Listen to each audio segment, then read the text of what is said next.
we'll have a question and answer period at the end that will not be recorded. And well, for the question and answer period, we're going to open up the chats. People can type in chats, but we'll do it at the end of the presentation. So what we'll be talking about today is rent increases allowed in rent stabilized units in the city of Los Angeles. And important to remember, this information is only intended for city of Los Angeles residential units and is not intended for commercial units or for properties outside the city of Los Angeles. And this material is for general informational purposes only. So a quick overview, we'll talk about the city versus county of Los Angeles areas. What is the RSO or the Rent Stabilization Ordinance? People frequently refer to it as rent control. And the rules on RSO rent increases related to the COVID-19 local emergency period, the registration requirements.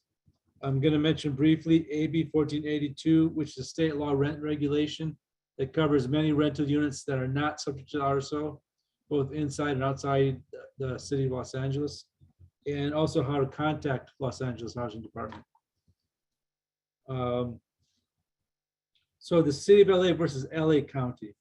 It's important to note that distinction. There are some parts of the city, or actually part of the unincorporated areas in the county, where it's not always clear, because you may be in an area where the post office says you're Los Angeles, but you're not actually in the city limits. You may be in an unincorporated part of the county. And so to look it up, you can go to zemus.lacity.org. Or you could go to neighborhoodinfo.lacity.org, type in your address, and if you get a message that nothing is found, then your address would not be in the city of Los Angeles.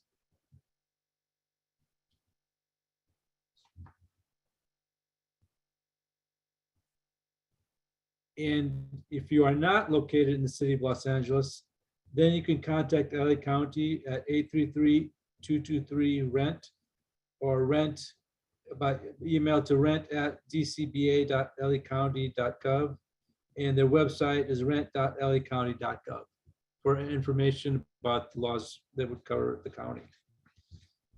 So the Los Angeles City Rent Stabilization Ordinance is under the Los Angeles Municipal Code, and generally it covers multi-unit residential units built before October 1, 1978.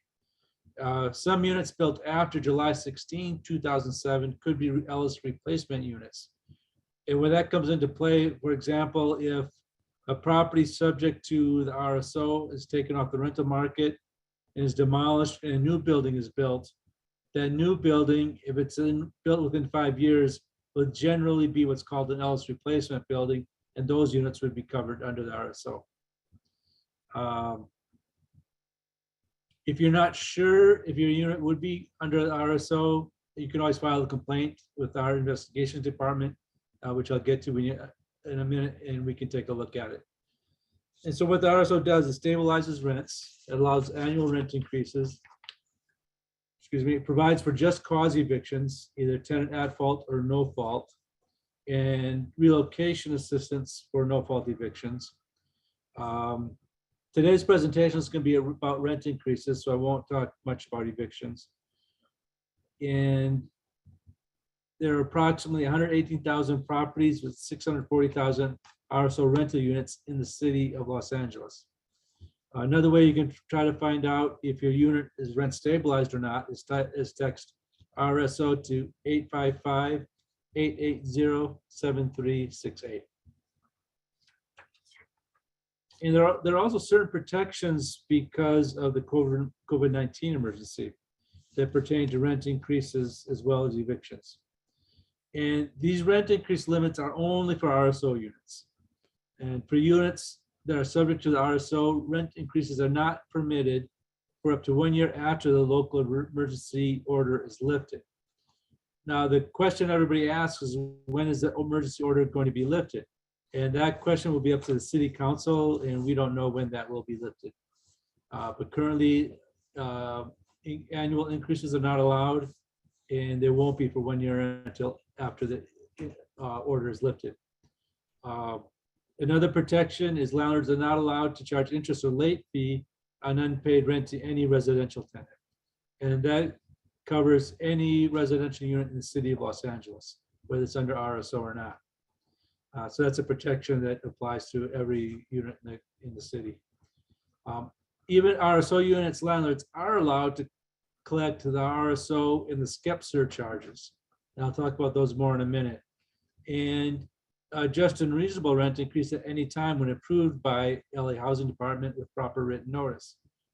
And then there's also the primary renovation increases, seismic increases, capital improvement surcharges, et cetera, that a landlord can apply for now and get those approved and begin to collect those 60 days, excuse me, 60 days after the emergency period is lifted.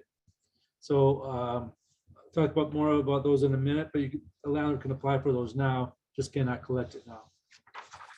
And so these cost recovery increases, there's a primary renovation, seismic retrofit, capital improvement, and rehabilitation work program. And those are for certain work that's done on the property. There's different surcharges. I'm not going to go into the details about what's allowed and what's not, because I can get a little bit detailed. But these are, you can apply for these, and if this is approved, you can start to collect, the landlord can start to collect these after the emergency period is over, 60 days after the emergency period is over. Just a reasonable increase. Generally, that means if the landlord's operating income has gone down, they can apply for a separate rent increase. And if it's approved by our department, they can start to collect that increase. And the luxury exemption certificate program is also an increase that a landlord can apply for. And we have bulletins and applications available for each of these. And you can go to housing.lacity.org/online services or housing.lacity.org/rental property owners /cost recovery programs, and you can get the applications in the bulletins or find out how to file the application for these programs. And the different programs have different requirements that you'll see when you enter the websites. The registration is required of all RSO units, and that consists of two things. There's a rent registry form to fill out that has the rent and for each of the rental units, and there's the annual bill that needs to be paid every year. And both those things need to be done. The bill needs to be paid, and the registry form needs to be filled out to get the certificate of registration. And the deadline to do that is by February 28th of each year. And the registration fee amounts, the RSO fee per unit is $38.75, and it can be passed on to tenants. Half of it, the RSO fee, the landlord can collect the whole amount at $1.61 per month. Excuse me, 50% of the fee at $1.61 per month. And SCEP, which stands for Systematic Code Enforcement Program, and that's what pays for code enforcement. And that's a monthly surcharge that used to be a landlord could collect $3.61 per month. Beginning January 1, 2022, that changed to $2.83 per month. And the fee went up from $43.32 to $67.94. And it used to be a landlord could collect the entire fee from the tenant. Now it's only 50% of the fee. And that is also only in monthly surcharge of $283. I know a lot of tenants prefer to pay these all in one annual lump sum, but that's not allowed under the RSO. RSO only allows monthly collection of the surcharge. And the registration certificate is required in order to collect rent. And it will not be issued if the fees are not paid and the registration form is not completed. And I'll talk briefly about state law AB 1482, which applies to non-RSO units. And it applies to some properties that are 15 years and older. It does not apply to units regulated by the RSO. And may or may not apply to standalone single-family dwellings or condos, depending on various factors, including the ownership. And it controls evictions, but also rent increases. And the rent increase allowed after August 1, 2022 is 10%. And that's because from August 1, 2021 to July 31, 2022, the annual inflation rate was 8.6. And under AB 1482, it can be the inflation rate plus 5%, but that's capped at 10%. So it's currently a 10% increase. And if you're not sure if your property is subject to AB 1482, you can file a complaint with our department and we can take a look and we can provide information as to whether it is subject to AB 1482 or not. And we cannot pursue enforcement of a rent increase, but we could provide information to you and to the landlord if necessary. And to contact LAHD, you can go to housing.lacity.org/askhousing. You can report violations of the COVID-19 renter protections by calling our hotline or online. And City of LA residents can also go to our website, housing.la.org/highlights/renter protections. The COVID renter protections, there are also some that apply to evictions that are not the subject of today's presentation, but would apply to all other rental units in the city. So there may be some eviction protections that a non-RSO tenant may be able to take advantage of.